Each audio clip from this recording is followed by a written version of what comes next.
The U.S. is ramping up pressure on Israel for an immediate ceasefire in Gaza. In a turnaround of its position, Secretary of State Antony Blinken is expected in Tel Aviv on Friday to drive home this message to Israeli leaders. He's been on a diplomatic blitz of the Middle East, his sixth trip to the region since the war began with Hamas's terror attack on Israel on October 7th. He'll arrive just hours before the U.S. submits a draft to the UN Security Council calling for an immediate and sustained ceasefire. Here's Blinken speaking in Egypt yesterday. There's a clear consensus around a number of shared priorities. First, the need for an immediate, sustained ceasefire with the release of hostages. That would create space to surge more humanitarian assistance to relieve the suffering of many people and to build something more enduring. Now, the ceasefire that we're working on would be the best, most immediate way to enable us to surge humanitarian assistance, but it's not the only way.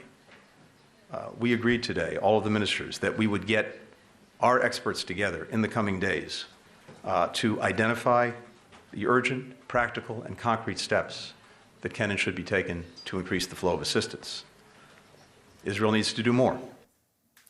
Let's get more on this from the region. Our correspondent, Tania Krämer, is in Jerusalem, and journalist Karim El-Gawhary is in Cairo. Karim, to you first. The U.S. Secretary of State is flying on to Israel later today. How are his efforts to get a ceasefire in Gaza being seen where you are?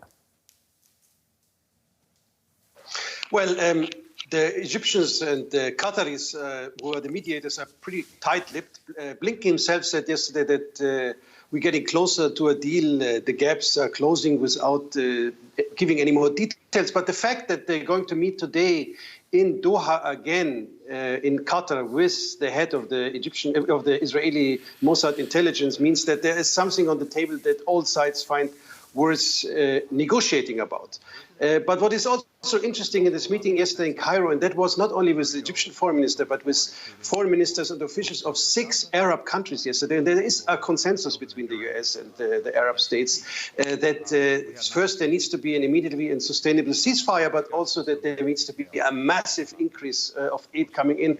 And maybe what's most interesting and consensus about what should happen after the war, that there should be the Arab states basically offer an integration of Israel into the region for a Palestinian state, and that is something the US is agreeing with. That's the old land for peace formula, but of course it's very difficult to achieve with the current right-wing Israeli government.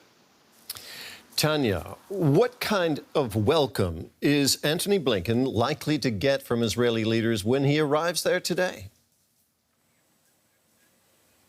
Well, I mean, he's scheduled to meet with Prime Minister Benjamin Netanyahu and other members of the smaller war cabinet. And this comes, of course, after a lot of public back and forth between the U.S. administration and this current Israeli government, mainly between U.S. President Joe Biden and Prime Minister Benjamin Netanyahu, but also other American officials being, very critical of Israel's war conduct. Now, of course, the U.S. remain Israel's closest ally and also their main supporter when it comes to military aid. But there have been tensions, and that is closely watched here in Israel. Now, these talks will center around, as far as we understand, that the Americans have said we want to see more aid.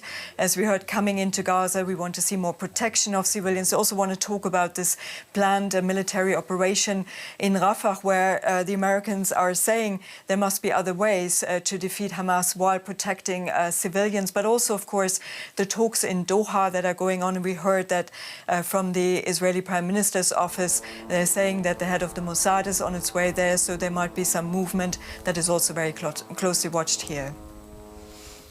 Karim, the U.S. is trying to assert itself in dealing with the Middle East now in a way that it hasn't for years. It's trying to be very engaged diplomatically. But how much leverage does the United States, right now in the form of its U.S. Secretary of State there, have in the region?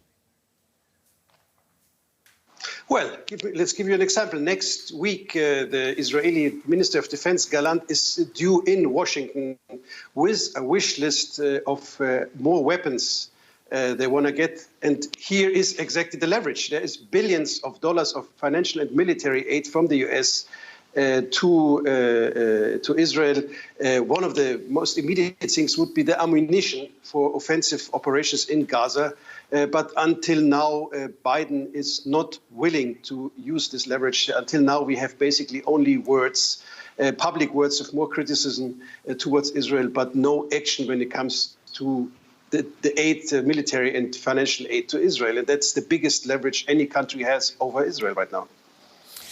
Tania, talk to us about the new UN resolution that's being put forth by the U.S., a Security Council resolution. This calls for an immediate, sustained ceasefire in Gaza. A vote could come within hours. How is this being seen in Israel? Yeah, once again, I think this is also being closely watched because in the past, month, we've seen the U.S. veto UN Council resolutions or abstaining and basically shielding, in a way, Israel from those resolutions. And now this draft emphasizes first and foremost, you have to say, the need for an immediate and sustained ceasefire to protect civilians, to allow more aid and also to alleviate suffering, as it says, but also it aims to secure the ceasefire in connection with the release of hostages. Now, the wording here is very important. For some, it is still not strong enough. Others said it might pass. And of course, the international pressure on Israel is increasing with this, but we have to wait and see how Israel will respond to it. It has in the past not always adhered to such resolutions. Tania, Karim, thank you very much. That was our correspondent, Tania Krämer, in Jerusalem, and Karim El-Gawhary in Cairo.